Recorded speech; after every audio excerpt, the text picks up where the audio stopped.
Hi, I'm James Shillinglaw. I'm here with Virtual Roadshows, Adventure and Expedition Travel, and also Insider Travel Report. And we're here today with a good friend of mine, uh, John Delaney, who is the Chief Sales Officer of Lindblad Expeditions. And we're going to talk to John about what's going on with Lindblad Expeditions today. And he's fairly new, and we're going to talk to him about that as well. Only a few months into the job, but loving it. As far as I can tell, you're loving it, I and definitely am. we're going to talk to him about that and a whole lot more. So let's get started right away. Excellent. John, first of all, Thanks, James. Appreciate it. And thanks very much. And by the way, I just have to comment on that beautiful background that you have behind you. If I'm oh, not that mistaken, little thing, that yeah, little that's one of ship? our beautiful new ships, isn't it? It's a Yeah, great that's image. the National Geographic Resolution, which I was lucky enough to be aboard a little over a year ago. Yeah. It, Amazing ships. it was Absolutely amazing. It And was my first expedition cruise to Antarctica, and it was a great cruise. And this was when we were in the Weddell Sea, surrounded by ice. And I think later yes, on we actually had a wedding on the ice later. But this is that's an just awesome an picture. example of what you can get.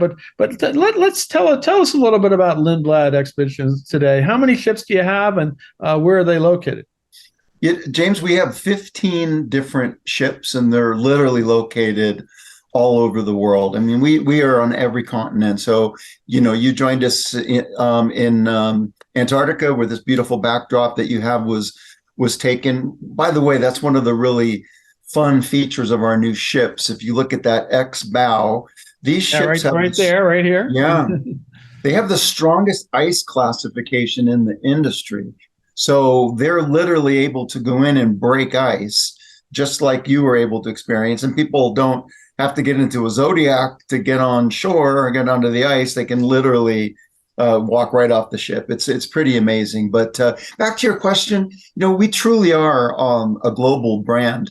Our core products are certainly the polar regions, which you would expect. Galapagos we have two ships year round.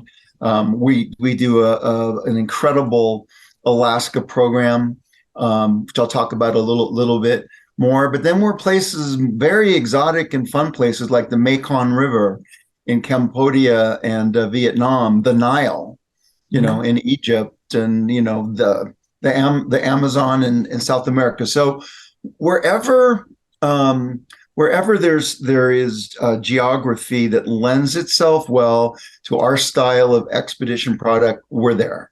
Yeah, absolutely. I know you have Galapagos and a whole lot more as well. It's not just the polars, which is what the ship behind me there was designed to do.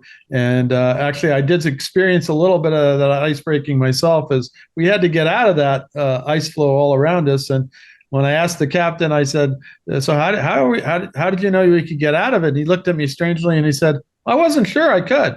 And he was joking, of course, but he moved the ship around, and we actually did a 180 and started going out. And as we were going out, I looked to the side, and there was a giant ice. I won't call it an iceberg, but a big piece of ice, and we just kind of brushed it aside. So it was really amazing what that ship can do, and it was really a wonderful experience. It's the deepest I've been, and I've done a few Antarctic cruises. It's the deepest I've been in Antarctica with Lindblad, that's for sure. So that's one of the James, things you can do. yeah, no, and it's true, and that's one of the unique things about Lindblad is our ships are purpose built for where they sail.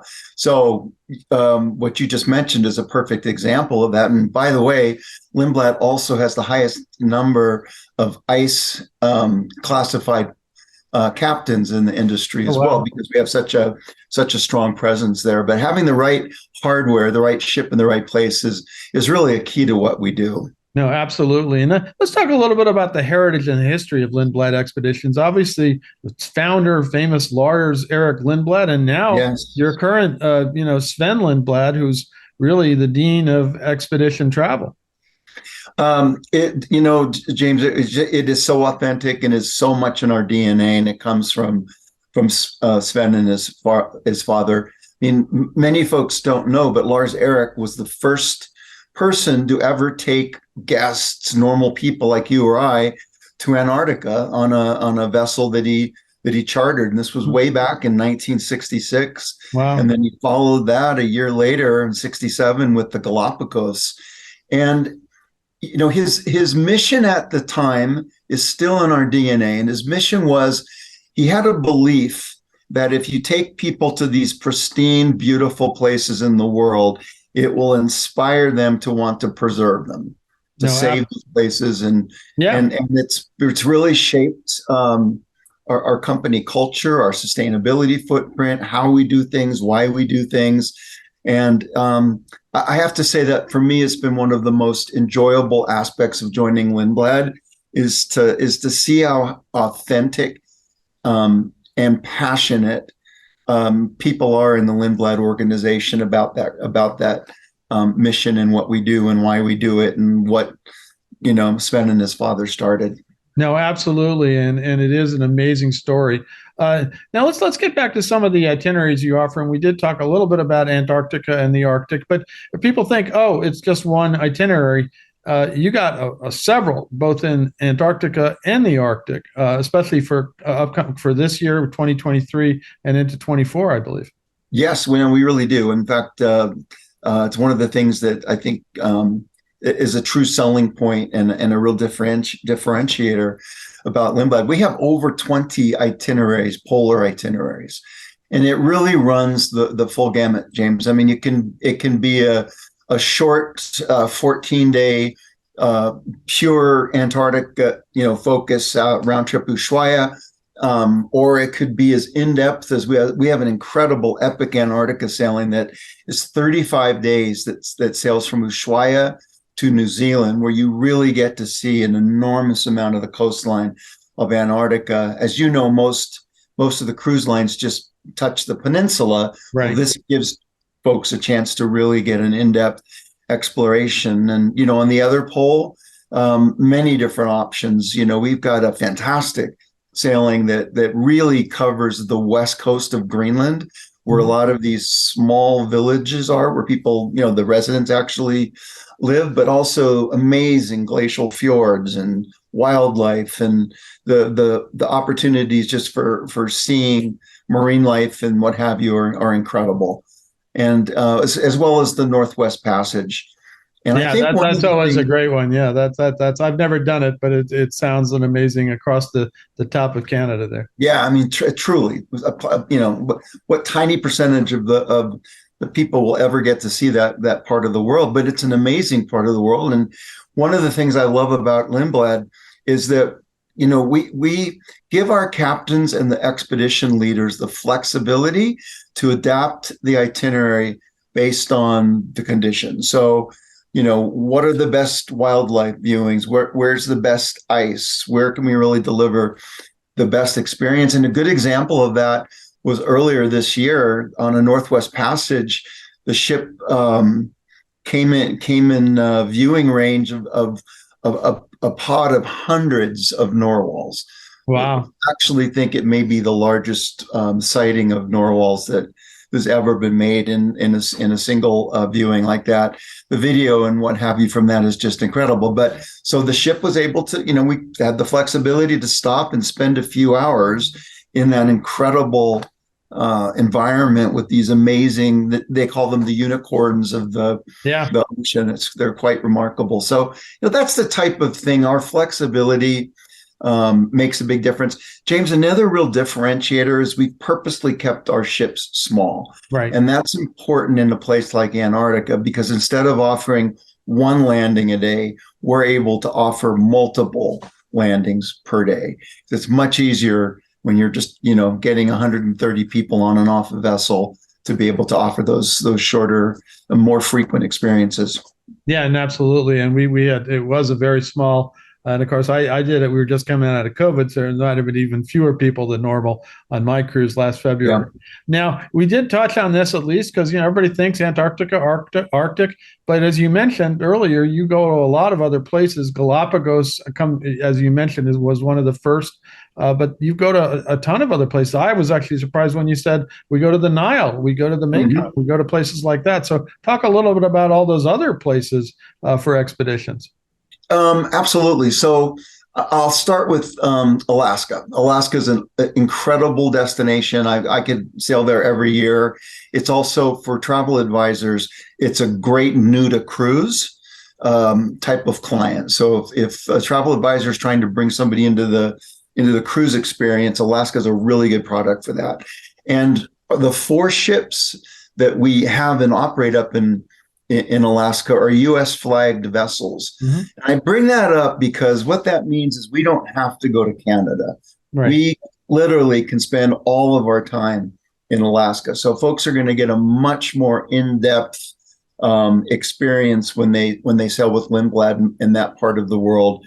You know, with an expedition to guest ratio of 1 expedition member to 10 guests, it's quite an immersive experience, focused not just on all the incredible marine and wildlife there, but on the Native American heritage and history and the rich mining history. I mean, every aspect of Alaska we touch on. That's one great example. Another one is Baja. Sea of Cortez has some of the most beautiful beaches, marine life viewing, wildlife. It is absolutely unspoiled with beautiful water. Mm-hmm. So we have ships that spend time there. Costa Rica, which also is incredibly rich with marine life and some of the best diving, snorkeling, paddleboarding water that you can find anywhere in the world. You know, as then things as that are a little surprising that might surprise people. Like we have one of our ships does the Scottish Glens.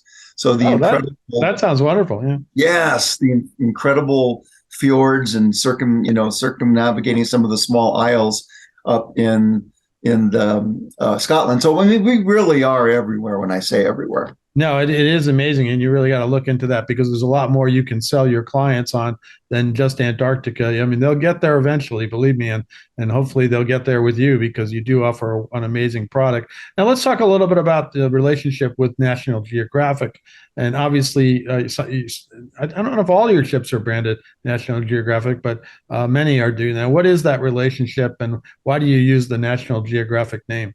Yep. So James, 10 of our ships are branded with National Geographic. It's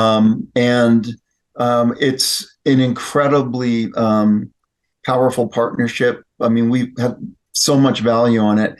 And it allows us to bring some of the scientific expertise that National Geographic is so well renowned for into the onboard product. So, mm-hmm. For example, on every sailing on a National Geographic ship, we have a National Geographic photographer mm-hmm. on board to help coach our guests on photography tips, you know, aperture settings and light and all those type of things, because that's become such an important part of travel, mm-hmm. of course, is being able to memorialize it with your photography and what have you. It's a part of our lecture program, our guest speakers. We even, a lot of folks don't know this, but on every single sailing in Antarctica this winter, we have science work going on. There's literally scientists on board doing experiments. Now, not all of those are associated with National Geographic, but it's a good example of the really authentic nature of the brand that I mentioned earlier. Sure. No, and it is a great relationship, and it does feel somewhat, you know, you're there and I am on an exploration ship with National Geographic, and you got it there, like you can see here. There's yep. the logo right behind me. Now, let's talk a little bit about what your ships offer in terms of comfort, accommodations, dining, onboard amenities. What can guests expect, and also where are you in this kind of? We've kind of falsely classified it in this luxury premium space. I mean, what would you consider these ships? And you've been in luxury for a long time yourself and premium. So where would you put these ships? It's an excellent question. So what I will say to start off with, James, is we have the right ships in the right destinations. Mm-hmm. And so I say that because in Antarctica, we have 2 wonderful little ships, the Seabird and the Sea Lion, quite small in terms of their capacity, 60 guests. It's a very intimate experience. It becomes like a community. Those ships are really built around exploration. Mhm. So they're very comfortable. The food is amazing. The service is impeccable, all the things that people would want. But if you're looking for a fancy spa or, a theater and that type of thing, that's not Lindblad. Our version of a theater is every evening at 6 o'clock, we have cocktail hour and everybody gets together and the expedition team recaps the days and people share photographs. And it's just I mentioned community a moment ago. It's really built around the sense of community. Right. So I'll go to the other end of the spectrum. You were on one of our new ships. There's no way anybody could not say that those are incredibly luxurious, comfortable, and beautiful ships. And, that speaks to a type of traveler who enjoys those kind of amenities and is willing to pay for them. But then for somebody who wants more of a scientific experience, we have the Explorer in Antarctica as well. Still beautiful, very comfortable staterooms and accommodations. The food is amazing. The service, the expedition team, but it's a different type of feel. So we're able to cater to the different types of expedition clients. No, absolutely. And I will say myself, on the ship behind me, I was genuinely surprised at the level of luxury. The suite was amazing that I had. Maybe you're just trying to be nice to me, but it was a really very comfortable stateroom. And then the dining, which we only did have one and a half, two restaurants on board, but the dining every day was amazing and very varied. And then we had a tasting menu that was off the charts. So it's everything you can expect from small ship luxury. Yeah, James, our food is incredible. I have to just give a shout out to our VP of Hotel Operations, Ana Esteves, who is a chef by background. She's incredibly passionate about local cuisine and farm to table. So it's one of the unique attributes of our onboard product is wherever we sail in the world, you will taste the food of that part of the world. We'll have normal, choices for folks who prefer a more traditional menu, but, I'll use the Galapagos as an example. We have a partnership with farmers that we literally have been working with for years. And that's where we source all of our local produce and, different fishermen who we've been working with for years. So we really believe in supporting the local economies with that farm to table concept. And so I think what you'll always find about our food on Lindblad is that it's going to be really incredibly good. You may not have the 40 choices that you would have on another cruise ship, but you will have a nice variety of great, perfectly prepared local cuisine. No, and it was very good. I got to tell you the whole way. Now, you joined Lindblad last year, actually, and you after serving as president of WinStar, and I know Yes. we first got to know each other when you were at Seabourn. What attracted you to Lindblad? What were the opportunities you saw in joining Lindblad? Yeah, that's a very easy question for me to answer. I had admired the brand, James, for years. It's funny you mentioned Seabourn. When I was at Seabourn, it's very competitive to win those world's best awards. Like Condé Nast Traveler and Travel and Leisure. And I won't mention which magazine, but there was only one company that kept beating me out of the first place spot in the small ship category, and it was Lindblad. And I could never touch them. So, the reputation of what Sven has built and what Lindblad has done, it's the best. It's the best in the industry for expedition. And I've been fortunate in my career to work for some amazing brands. I love small ship travel. And when I had the opportunity, I love selling something that I'm passionate about. So I didn't even have to think about it. No, that's great. I know you're very happy at where you are now, and you got a lot of places to go with them still. I know you haven't gone everywhere with them. We do.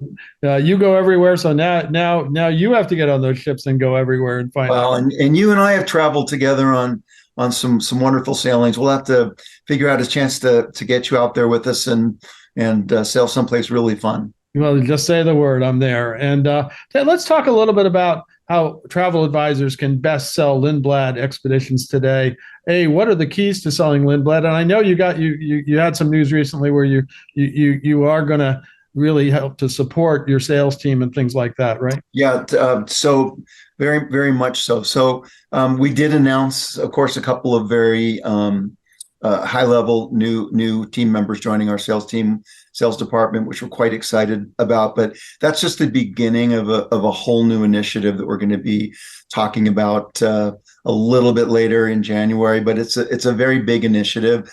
And it's really designed around service support training for the travel advisor community.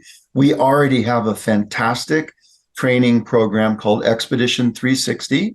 We just published the last module of it. So there's 6 different chapters in it. It's very easy to complete. It's start and stop. You can just, an advisor can go through it at their own speed. And then when they're done, they'll get their Lexpert, is what we call it, their Lexpert certificate. But they also will be placed in our travel advisor finder on the website based on where their location is. So it's very easy to complete. And I really encourage advisors to go through the course. But the last comment I'll make on that, James, because it's really important. I've had so many travel advisors come up to me since I've started in this role and say, John, I really want to learn about expedition because I think expedition is like River was 15 years ago. Mm-hmm. And they couldn't be more correct in that. I mean, report after report continues to highlight expedition as one of the biggest growth opportunities, not just in cruise, but in travel. So I would really encourage advisors who aren't selling expedition today to get the skill set and start looking for those clients, and because they're everywhere. And these are people who have cruised for years, but all of a sudden, they're finally checking off their bucket list, and there's places like you and I talked about, which are more expedition in nature. Well, you just led into my next question, which is, who are your clients? Who should advisors target when selling Lindblad? I would honestly say anyone. And I mean that sincerely. Our demographic ranges from young families up to, retirees who have the time to take that 35-day cruise that I mentioned from Ushuaia to New Zealand. But one thing that I don't think folks realize is that we're a perfect family choice brand.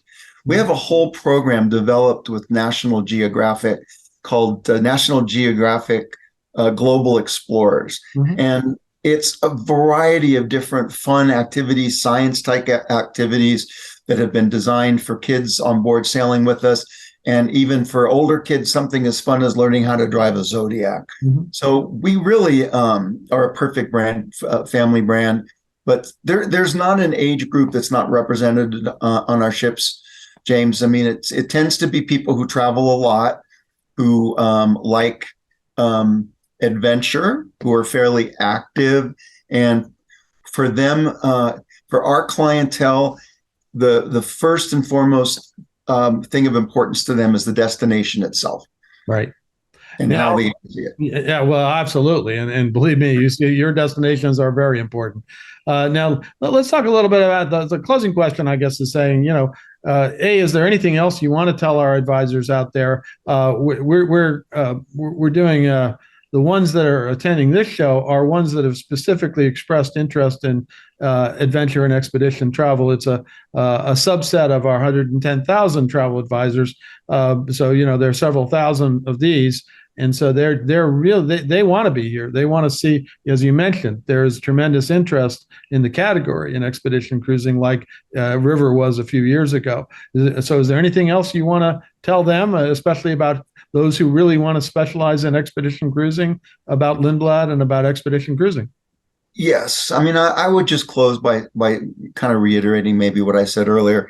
I mean, Sven and his father invented expedition cruising. They did, and it truly is in our DNA. And one of the things that's been most impressive to me as a new Lindblad employee is the extent to which the team goes to design the best possible experience. Mm-hmm. And the legwork involved in that, the relationship building, involved in that in the local with the local destinations, the experience level, which is so important, not just from destination delivery, but from a safety perspective. I mean, it truly that's our first, and everything that happens at Lindblad, that's the lens that everything gets looked at first. It's not. I've worked some places where it's the financial lens first and the destination content, and that's not a criticism, but we really, I mean, it's what we do. Right. And the other thing that I love about this company is we truly, when people talk about sustainability, we really mean it. We're carbon neutral. We are big supporters of sustainable tourism, and the example that I gave you with the local farmers, where we buy products, we really try to make sure that we're dealing with local vendors, local guides, local populations, and putting money into those instead of third-party operators who happen to have a presence there. So it really runs through our DNA. I mean, a lot of folks don't know, but we have a National Geographic Lindblad fund, which has given almost $20 million away to help local economies, especially in underdeveloped nations. So you can feel good about sailing with this while also having the best destination experience possible. Absolutely. And if our advisors want to find out more about Lindblad, where should they go? Lindblad, our website is expeditions.com. We have an excellent travel advisor portal there where they can learn more. And we also have the contact information for our sales team, and they're free to reach out to any one of us, including me, and we're happy to share more information. In the meantime, if you're attending our show here, the virtual road shows, you can actually go now to the virtual trade show booth, and there is a Lindblad booth there, and you can go visit and download stuff and find stuff about Lindblad and connect with one of your sales team there. So, John, I want to thank you very much for taking the time to speak with us. It's good to see you again. We've been hanging around for a while together on different things, but I get a sense you're really excited about this opportunity and this cruise line, and having been on it, I can understand why. Well, thank you, James, and I am, and it's always a pleasure talking with you. So I'm James Shillinglaw for Insider Travel Report, and also Virtual Road Shows, Adventure and Expedition Travel.